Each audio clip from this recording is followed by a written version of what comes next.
File this under better late than never. Pope Francis commemorated the centenary of the slaughter of Armenians, calling the massacre by the Ottoman Turks the first genocide of the 20th century. Francis urged international organizations to formally recognize the Armenian Genocide in order to prevent such horrors from repeating themselves. Francis's comments caused immediate outcry from Turkish leaders.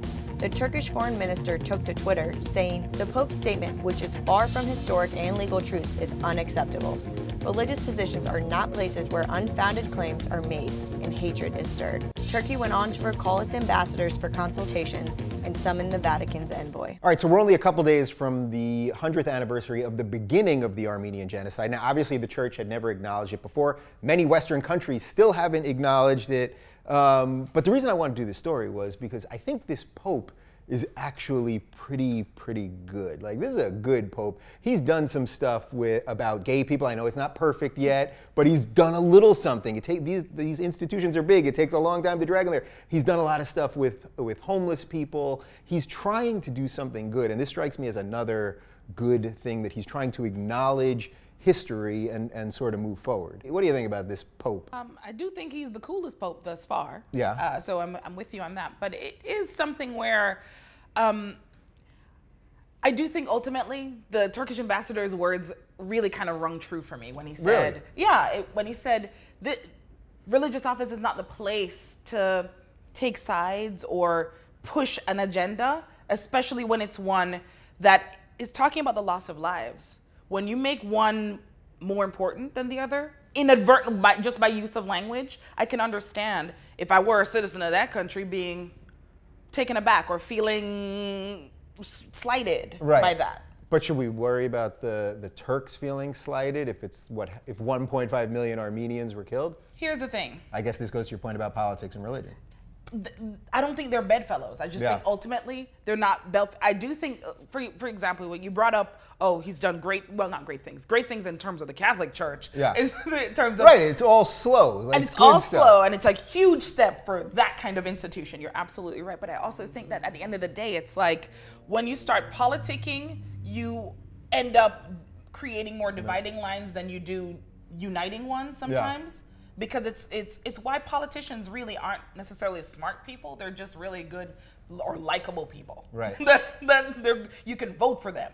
Their ideas may be stupid. Whereas a religious organization, especially one as prevalent as the Catholic Church, to my opinion, they need to keep themselves doing the church thing, and I'm gonna be over here doing my.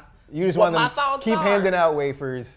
Yeah, give out the grape juice and the little bit of bread. And I'm gonna be over here doing my thing, but I don't think those are the two things that should meet up. Right. So now, Jaclyn, if I know one thing about you, it's that you love religion and you love popes. So how do you feel? How do you feel about this Pope in general? Somebody that's trying to change things. Yeah. I mean, I think this is one good thing that he's done. So, I mean, like, he's done some good things. There's some things he's done that I don't agree with, but this is definitely one of the more positive things. And the quote that you mentioned, I think, yeah, ideally that'd be great, but I feel like that's exactly what religion is for. It's a place where people do that. I think that's where comedy is, where you do that, not church. It's a fine line between. Ideally, that would be the case, but it's often not. I don't know. I think it's good that the Pope addressed this. And I think it's really shitty that the Turkish people, not the people, but the leaders and the government, it's like they're trying to hide something that is very blatantly obvious, and they've been trying to hide it, and they try to act like it's just a casualty of war and not admit that it's a genocide. Right. I mean, really 1.5 million people. That's to me, this is the most underreported or underacknowledged event that's happened in the last literally 100 years. Which is why it's great that the Pope actually called them out on it. And it's not letting them just get away with it and shove it under the rug like it's not a big deal. Yeah. I will acknowledge that, but I will also acknowledge that there are so many more countries of color, especially in Africa, where there are genocides, mini genocides on a daily, if not weekly basis that go unacknowledged by media, by the church, by other foreign powers. I'm thinking if you're going to start drawing lines and call everybody out, or shut the hell up. We do. I mean, a lot of times people are called out, but the difference is that they're trying to hide it blatantly, and this is the anniversary, so that's why it got brought up. It's not just like a random thing that they're doing. Right. So is that the irony here? And that's when, like, the geopolitics and religion, I get it. They don't work together really, and often cause more death and destruction than anything else. But for a lot of the Western countries haven't acknowledged it because they want to cozy up to Turkey. But now Turkey's been sliding a little bit away from the West, so maybe some of these countries will acknowledge it, which then could maybe lead to acknowledging some of the other things that you're talking about in Africa? Maybe? Maybe. At the end of the day, I think that when you create, when religion becomes more divisive than it is something that unites. Yeah. I mean, I'm not a particularly religious person. Yeah. But, I mean, let's not even not get into that.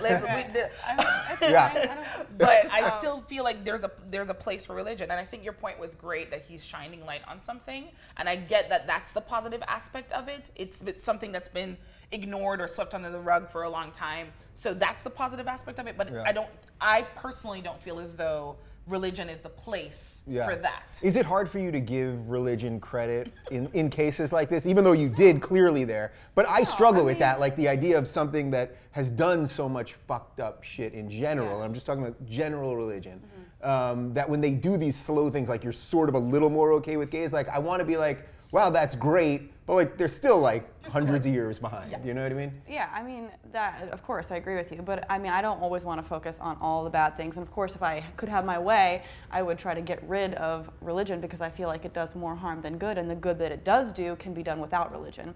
But whenever they do take steps like this, of course, I'm going to be happy about it because it overall has a positive effect on everyone else, and there are still so many religious people that this kind of thing is almost needed. All right, well, I don't know that we can solve issues of genocide and religion right here, but let us know what you think in the comments right now.